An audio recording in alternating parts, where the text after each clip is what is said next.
nagpapasalamat po kami ng napakarami po sa iyo sapagkat sa buong araw po na ito, ikaw po siya nag-ingat at lumabay po sa bawat isa sa amin. Unang-una Ama, humingi po kami ng kapatawaran sa lahat po ng aming nagawang mga pagkukulang at sa lahat po ng aming nagawang mga kasalanan. Nawa po Ama sa ganito po mga pagkakataon, pahiram po sa amin ng mga karunungan kalaman na aming kinakailangan, magamit po namin ito sa aming mga pag-aaral at nang sa ganon, mayroon po kami matutunan. Magalang po namin hinihiling ang lahat sa tamang pangalan po ng aming Panginoong Hesus na aming ipilang nakapagligtas. Amen. Maraming salamat, Kimberly, at manatiling nakatayo ang lahat. Magandang umaga. Pabati, pagkakataon. Magandang umaga. Magandang hapon, mga bata. Magandang hapon po, Bini-Bini. Kamusta kayo? Mabuti po. Magaling naway ang lahat ay nasa maayos sa kalagayan at pakiramdam. At ngayon ay manatili kayo nakatayo para sa ating pampasigla.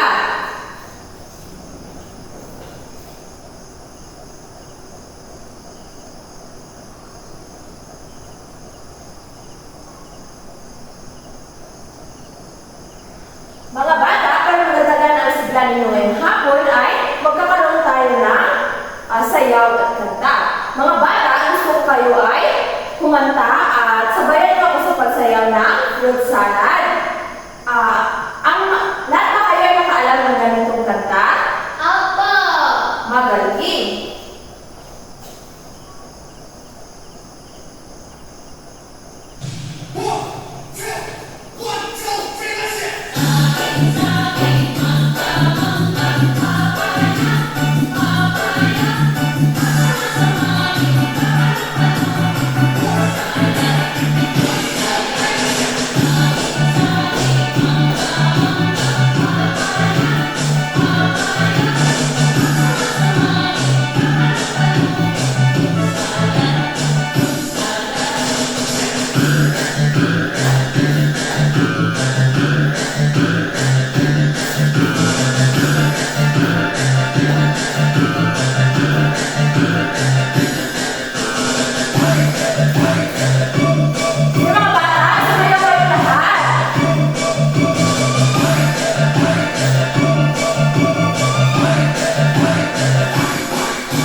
Ngayon, mga bata ay hindi na kayo umupo.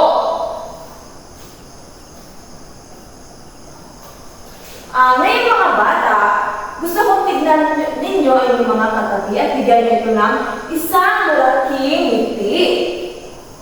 Ayan. At ngayon mga bata, napansin niyo ba yung mga katabi na lahat ba ng katabi nyo ay nandito ngayong hapon?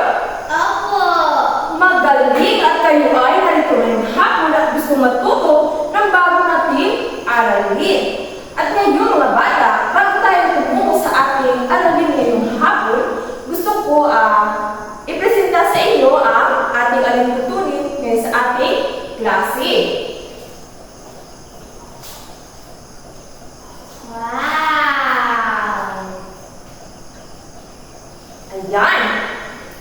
Ang una natin alintutunin mga bata ay ano ang nakikita ninyo sa litrato? Itaas ang kamay po. Mahusay! Ang litrato ay nagpapakita na dapat kayo mga bata ay itaas ng inyong mga kamay kung gusto nyo, kung may tanong kayo sa inyong guro or gusto nyo sumagot sa aking mga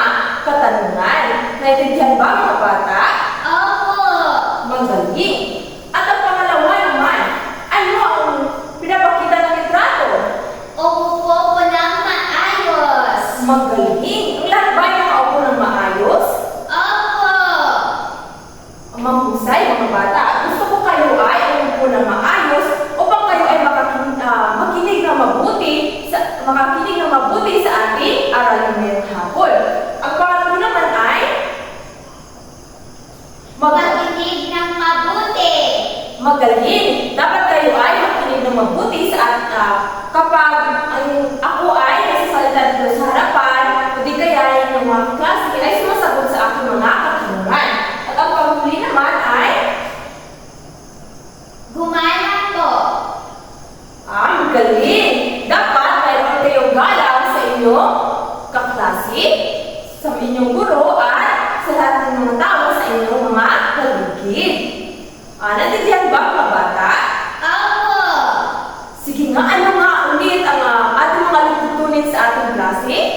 Itaas ang kamay sa pagsagot, umupo ng maayos, makinig ng mabuti, at igalang ang isa't isa. Magaling! Mahusay mga bata! Kayo ay talaga nakinig sa aking mga sinasabi. Ngayon ay, sino ang nakaalala kung tungkol saan ang ating aralin kahapon? Ako po. Kimberly? Ito ay tungkol sa alamat. Mahusay! At ano naman ang mga mahalagang elemento ng isang alamat? Trixie? Magaling! Ito ay tauhan, tagpuan, ano pa? Wakas, suliranin at wakas. Magaling! At naalala niyo pa ang tinalakay natin kahapon. Ngayon mga bata, bago tayo tumungo talaga sa ating aralin ngayong hapon, meron akong litrato na ipapakita sa inyo. At gusto ko, tingnan niyo ito mabuti.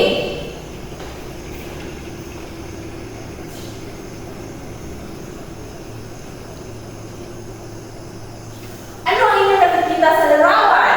Pinya teacher. Magaling. At dahil siya, meron akong mga katanungan.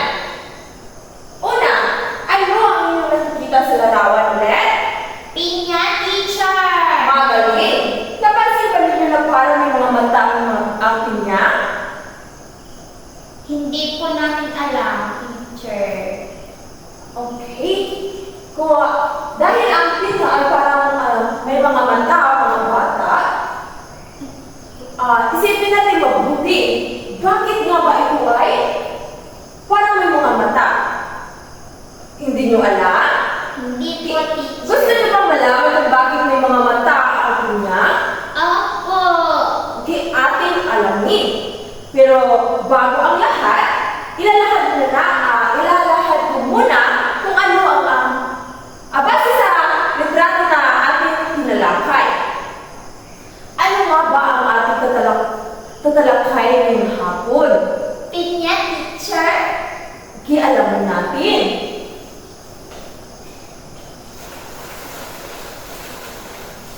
Wow.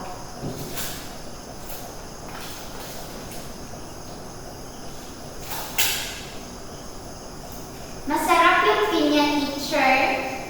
Oo, masarap yung pinya dahil ito ay matamis at nagbibigay ng sustansya sa ating katawan. At ngayon mga bata, ang ating tatalakayin ay tungkol sa alamat ng pinya. Pero bago ang lahat, nais ko muna ipresenta sa inyo ang ating layunin ngayong hapon para sa ating aralin.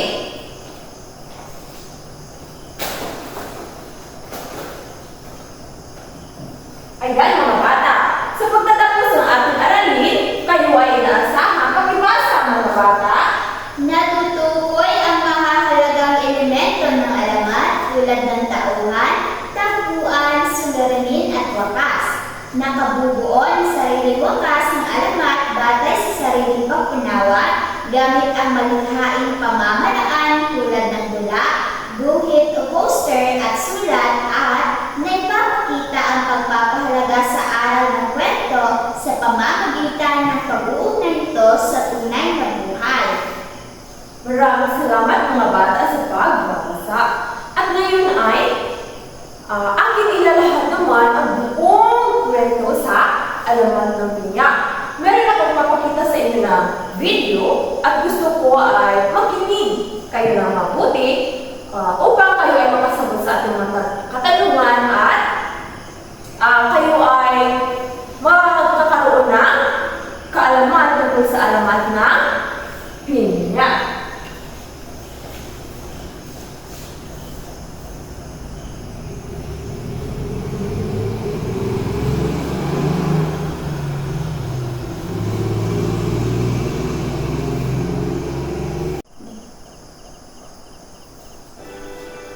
Ayan mga bata, manood at makinig ng mabuti.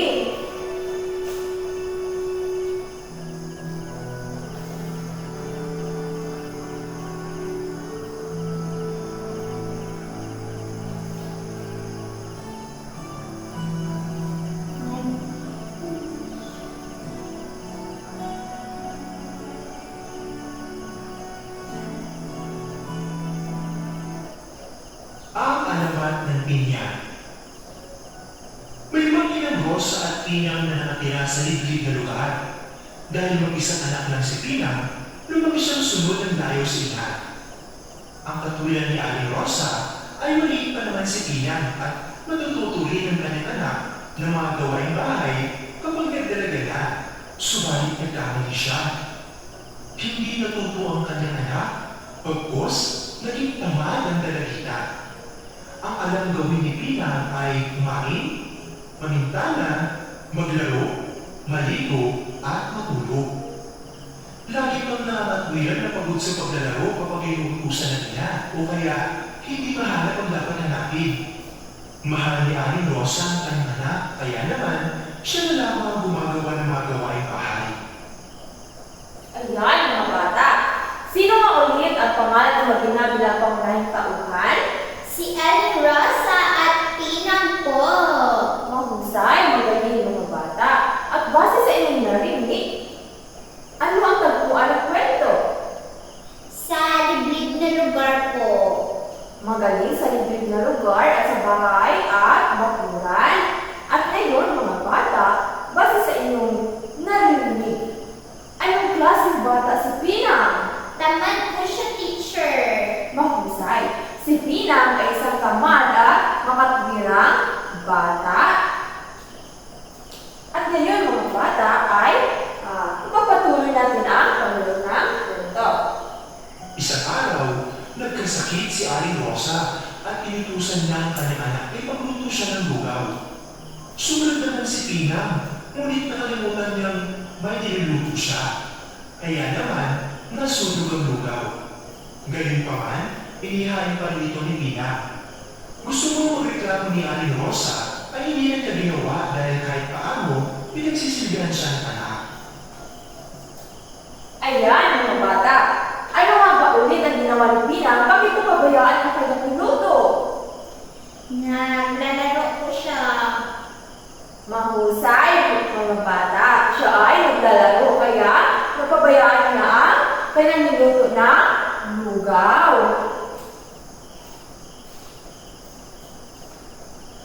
Minsan nagluto si Pinang ay umira ng kanyang katamaran.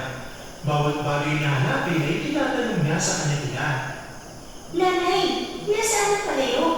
Nanay, nasaan ang kutsara? Nanay, nasaan ang sandok? Hanggang sa mainis si Aling Rosa at pasigaw niya sinabi, Naman magkaroon ka ng maraming mata para makita mo ang nilalap mo. halos unik na mga kapitbahay ang malakas sa sigaw niya. Tumahimik si Pinang at padagog na bumaba ng bahay upang hanapin ang sandok. Ayan mga bata, ano nga ba ulit ang sinabi ni Aling Rosa dahil sa galit na kay Pinang? Sana magkaroon siya ng maraming mata po upang makita niya ang lahat na bagay. Magaling mga bata. Nasabihan ni Aling Rosa si Pinang na sana'y magkaroon siya ng maraming mata dahil lahat ng bagay sa kanilang kusina ay hindi niya nakikita at tinatanong niya lamang ang kanyang ina. Kaya sa sobrang galit ni Aling Rosa, nasabihan niya ito si Pinang. Lumipas ang mga oras hanggang sa nalipasan si Aling Rosa ng luto. Nakatulugan niya na ang paghihintay. Nagising siya ng lapit-hapon na. Malapit na bumabi ngunit hindi na rin narinig ni Aling Rosa ang kalusko sa kusina. Wala rin siyang narinig na bubulong-bulong o pagdadabo. Nabahala siya kaya kahit may sakit ay pinilit siyang tumayo upang hanapin ang anak. Ni isa man sa kapitbahay ay wala nakakita kay Pinang mula sa kanilang umaga. Hindi na wala ng pag-asa si Aling Rosa. Marahil, nandiyan lang sa tabi-tabi ang kanyang anak. Naisip niyang marahil nagtatapo lamang si Pinang dahil sa huling sinabi niya. Nagpagaling siya at nagpalakas upang mahanap niyang anak, ngunit naging bigo siya. hindi na niya nakita si Pina. Hindi kaya tumayos na si Pina dahil hindi na niya ito naasikaso o kaya naman nagsawa na ang kanyang dalagita sa pag-aaruga sa kanya. Ang mga katanungan ito ay nagsasabing bayad sa kanyang utak. Lumipas sa mga araw at lagi niyang hinihiling na sana ay bumalik na ang kanyang dalagita. Hanggang isang araw, napansin ni Aling Rosa ang tumubong halaman sa bakuran ng bahay. Dahil ka siya maaruga, araw-araw ay dinidiligan niya ito hanggang sa namungang halaman. Laking gulat niya nang makita ang bunga, hugis ulo ng tao at maraming mga mata. Bigla siyang nalungkot nang maalala ang sinabi niya sa anak. Nagkalito nga bang sinabi niya? Tahimik na tumagi si Aling Rosa. Napansin ng mga kapitbahay ang espesyal na pag-aaruga ni Aling Rosa sa halaman. Ang mga kapitbahay na nakahingit ng sagutan nila Matian ang araw na nawala si Pinang ay madalas sabihin, Pinang nangiyan, bilang pag-alala sa anak, pinadami ni Aling Rosa ang tanim at pinamigay ng bawat isa.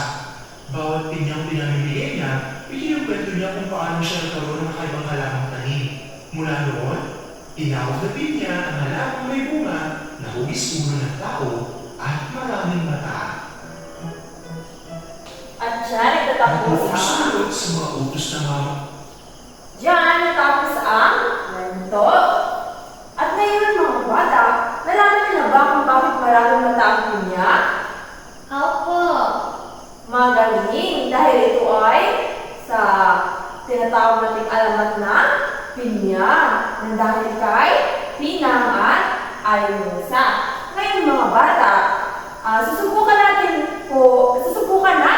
kung kayo ay talagang nakinig sa ating kwento ngayong hapon. Sige nga, anong aral ang inyong natutunan sa kwento na alamat ng pinya? Po, teacher. Okay, Shay? Ang aral na napulot ko sa kwentong alamat ng pinya ay huwag basta-basta magsasalita nang hindi ito pinag-isipan. O bali ay isipin muna ang magiging resulta o kung ano ang may dudulot nito sa damdamin ng ibang tao po. Magaling, Shay! Bigyan natin ng isang malakas na palakpak si Shay!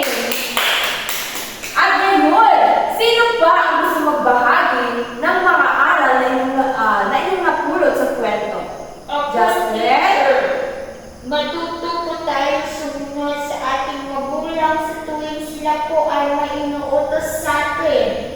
Mahusay! At kayo ay bigyan natin si Justin ng isang 5 palakpak at 3 padyak. Maraming salamat mga bata sa mga aral na inyong ibinahagi sa klase base sa inyong natutunan sa alamat ng pinya.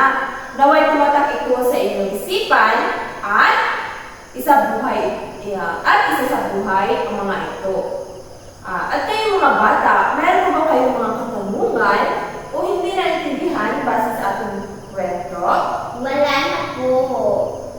Kung ngayon ay tumungo naman tayo sa ating pangkatang gawain.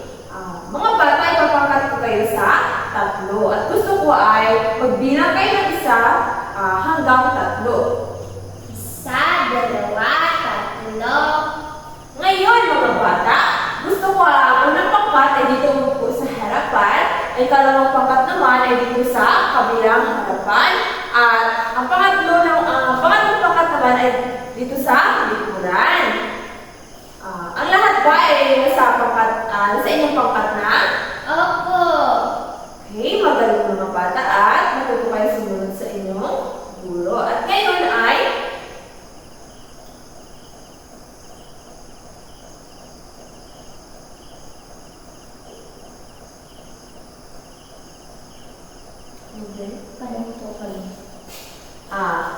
at ngayon mga bata, ito ang inyong dapat na gawin.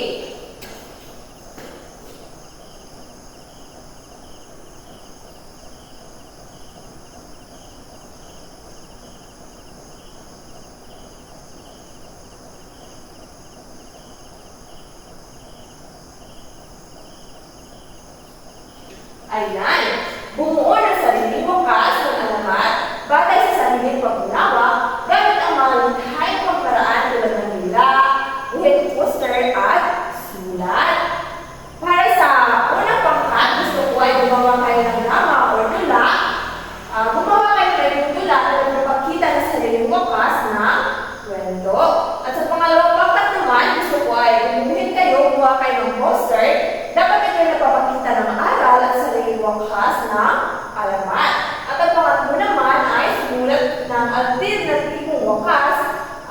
kwento na nasa 3 hanggang 5 pangungusap lamang. Ngayon mga bata, naintindihan ba kung anong dapat kong gawin? Opo. Magaling! At bago kayo magsimula, gusto ko muna ibigay sa inyo ang pamantayan natin para sa ating pangkatang gawain. Ito ang ating pamantayan sa inyong gagawin. Dito, gusto ko ay basahin at unawain ng mabuti upang kayo ay magabayan kung paano ninyo gagawin ang inyong dula, buhit o poster, or sulat na nasa malikhaing pamamaraan. At ngayon, ibibigay ko ito sa bawat pangkat.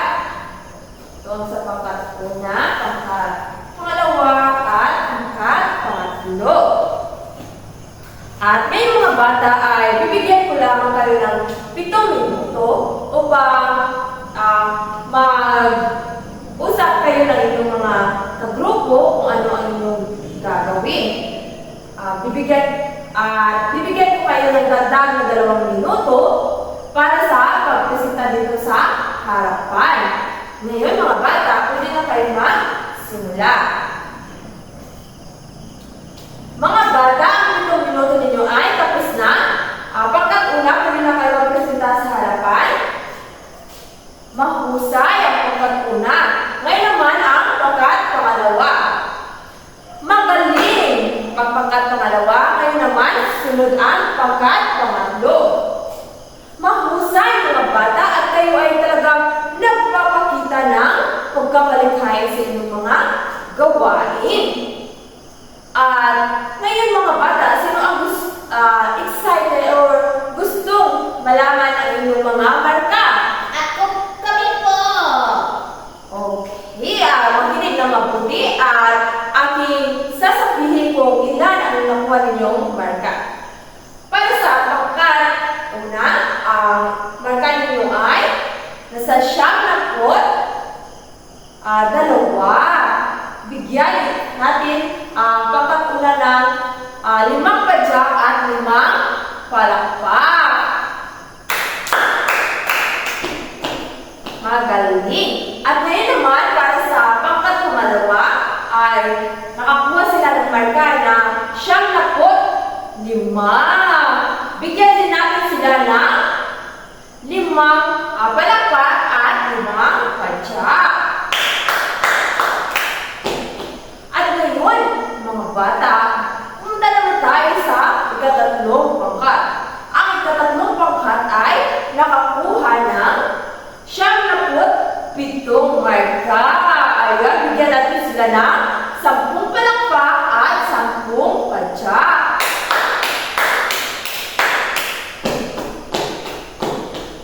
Ayan, maraming salamat mga bata at kayo ay nakinig talaga sa ating aralin. At ngayon mga bata, ayan dahil kayo ay naging magaling sa inyong gawain, bibigyan natin ang lahat ng isang lamok na palakpak. Marunong ba kayo ng lamok ng palakpak? Opo. Okay, sabayan niyo ako. Isang lamok, 2 lamok, maraming lamok. Ayan, pwede na kayo mga bata. At ngayon, meron akong mga katanungan. Una, ano ang pamagat ng alamat na ating tinalakad? Sheena? Alamat ng pinya po. Mahusay. At ano naman ang mahalagang elemento ng alamat base sa alamat na ating tinalakay? Gracie? Tauhan po, ito si Aling Rosa at Nina. At paano natin ito maisasabuhay mga bata? Justin? Magaling. Maraming salamat mga bata at kayo talaga ay nakinig sa ating aralin. At ngayon, meron po ba kayong mga katanungan na gusto malaman? Wala na po. Kung wala na, gusto ko kumuha kayo ng isang kalahating papel at sagutin ang mga ito.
ako binibiro.